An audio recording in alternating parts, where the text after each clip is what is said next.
The bee's knees. It's bright, it's classical, and it's a nod towards old times.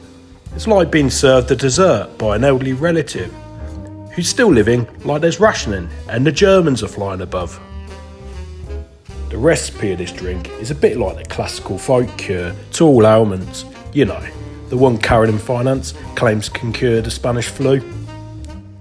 In your shaker add 2 ounces, that's 60ml of the original OG London dry gin.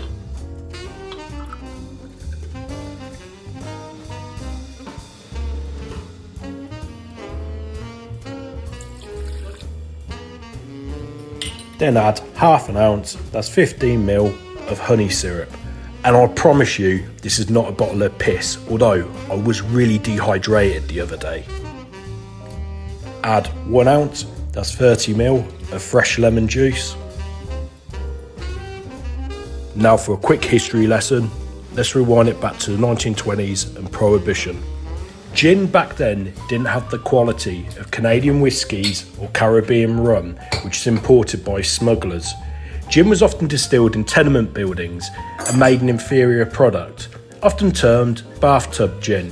So bartenders quite often mix it with whatever ingredients they had at hand to master flavour.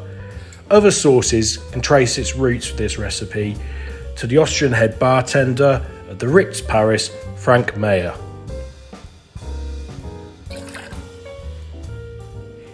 Add ice to the shaker and shake for 10 to 12 seconds.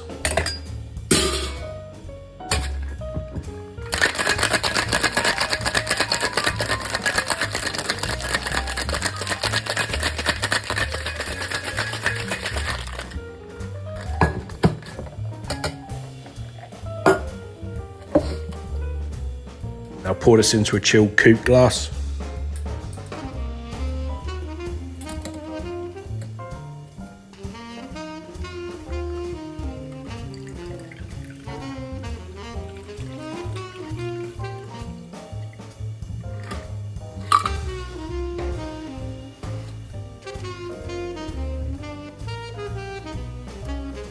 With this one, we're going to garnish it with a lemon peel, which I'm just going to tidy up with a knife, which I should really replace because they're so shit, these ones, when I sharpen them.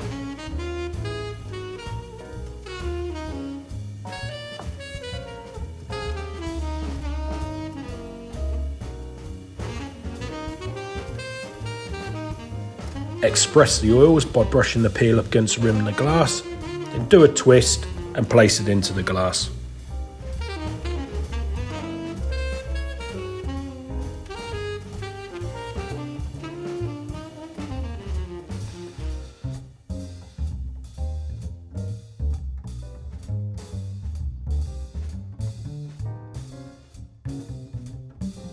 Give the subscribe button a good dry slap and most of all enjoy. Have a couple more and behave yourselves.